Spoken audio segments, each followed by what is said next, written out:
जय गुरु जी, प्यारे संगत जी। आप सभी को मेरा बहुत बहुत प्यार भरा नमस्कार। संगत जी, आज मैं गुरु जी की पुरानी संगत जी का एक और प्यारा सा सत्संग आप सभी के बीच लेकर आ गया हूँ।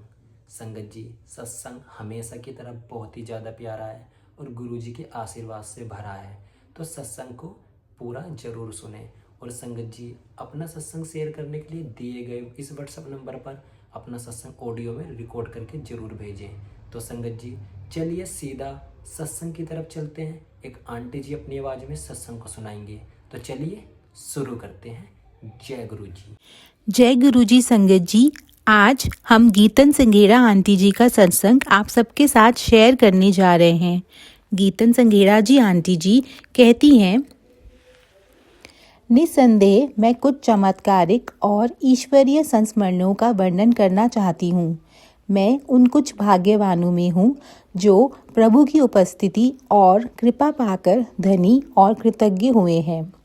इस प्रभु को हम गुरुजी के नाम से जानते हैं। गुरुजी, उनके बारे में मैं क्या कहूँ। वह तो सर्वोपरि हैं, सर्वोच्च हैं। उन्हें प्रतिदिन स्मरण करना चाहिए। जन्म से ही मुझे गुरुजी का मार्गदर्शन प्राप्त हुआ है। सुख दुख में वह सदा मुझे और मेरे परिवार को आधार देते रहे।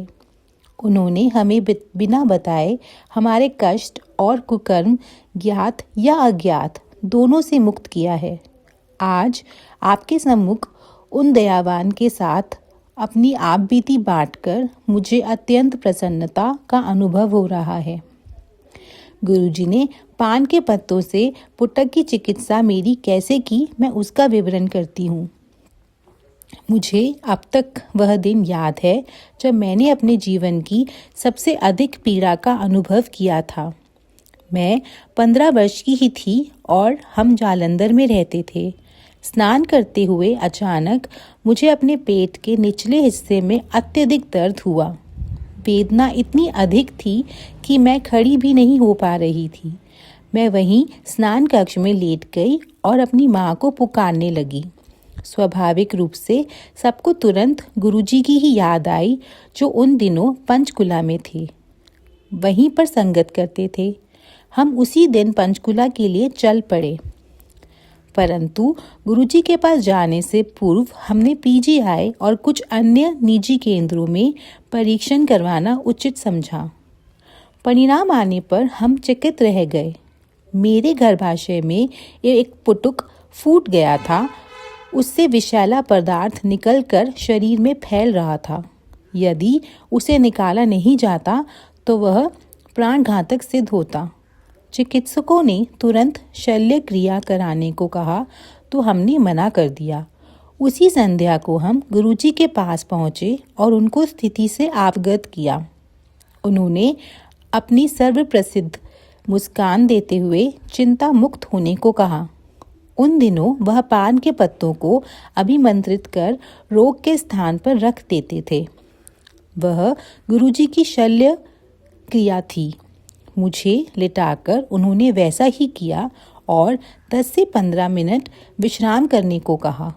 उसके पश्चात उन्होंने मुझे अगले दिन पुनः परीक्षण करवाने को कहा। उनमें विश्वास और आस्था बनाए रखते हुए मैंने वैसा ही किया। यद्यपि मुझे परिणाम का ज्ञान था, चिकित्सकों के विस्मित चेहरों को देखकर मुझे अपने ईश्वर गुरुजी पर पूर्ण विश्वास हो गया। परीक्षणों में 20 घंटे पूर्व दिखे हुए पुटक या विषैले पदार्थ का कोई चिन्ह नहीं था। प्रसन्नता के साथ होने वाले अचंभे को हम रोक नहीं पा रहे थे। चिकित्सक भी गुरुजी के बारे में जानने के लिए उतने ही उत्सुक थे जितना हम उनको बताने के लिए। उसके उपरांत उन चिकित्सकों की आध्यात्मिक यात्रा की शुरुआत हुई। उस दिन शाम को मैं फिर उनके पास गई। जैसे सर्वविदित है, उनको कुछ भी बताने की आवश्यकता नहीं थी। उन्हें इसका ज्ञान पहले से ही था। उन्हें अपनी कृतज्ञता प्रकट करने के लिए हमारे पास शब्द नहीं थे, पर वह ये नहीं चाहते थे। उन्हें केवल हमारा प्रेम और निस्वार्थ आस्था चाहिए। जिसके साथ हम परम आनंद की कठिन यात्रा पर अग्रसर होते रहे। मेरी दादी का हृदय रोग भी गुरुजी की ही कृपा और मेहर के कारण स्वस्थ हुआ। 1989 में जब मैं छोटी ही थी, मेरी दादी को हृदय का दौरा पड़ा था। वह CMC लुधियाना के चिकित्सालय में प्रविष्ट थीं। कई चिकित्सकों ने सलाह करने के बाद उन सबका एक ही निर्णय था, उनकी स्थिति दिन प्रतिदिन बिगड़ रही थी और कोई उपचार संभव नहीं था। उनकी नाड़ी 160 से 190 के बीच में रहती थी। उनके फेफड़ों में पानी भर गया था और उनकी छाती फूल गई थी। वह अर्धचेतन अवस्था में थी। गुरुजी उन दिनों जालंधर में संगत किया करते थे। चिकित्सकों के प्रतिकूल निर्णय सुनकर मेरे पिता ने मुक्तिदाता से बात करने का निर्णय किया। जैसे मेरे पिता चिकित्सालय से बाहर जा रहे थे, गुरुजी ने प्रवेश किया। ऐसा लगा जैसा वह अचानक ही आ गए हों। उनके आते ही हमें आश्वासन हो गया कि सब ठीक हो जाएगा। दादी के पास जाकर उन्होंने उनकी नाड़ी को अपने हाथों में लिया। उन्होंने क्या किया इसका ज्ञान तो हमें नहीं है, पर उनकी गति घटकर 90 हो गई। वहीं पर गुरुजी ने कुछ देर तक पाठ किया और फिर वह चले गए। शनैः शनैः हमारे सामने ही दादी की चेतना लौट आई और वह सामान्य हो गई। 18 वर्ष पूर्व के उस दिन से दादी की नाड़ी की गति अब तक 90 ही है। एक बार फिर चिकित्सक विश्वास नहीं कर पा रहे थे। वह जानकर कि गुरुजी सदा हमारे साथ हैं, हम भाव विभोर थे। गुरु कृपा से आज भी मेरी दादी स्वस्थ और प्रसन्नचित्त हैं। अपने अनुभवों का वर्णन कर मैं अत्यंत भाग्यशाली हूँ। हमारी जीवन यात्रा बहुत छोटी है, पर इसमें ही हम बड़े बड़े दुष्कर्म करने को तत्पर हो जाते हैं। प्रत्येक मनुष्य को अपने कर्मों का फल तो भुगतना ही पड़ेगा। अपनी आध्यात्मिक यात्रा कभी भी प्रारंभिक करी जा सकती है।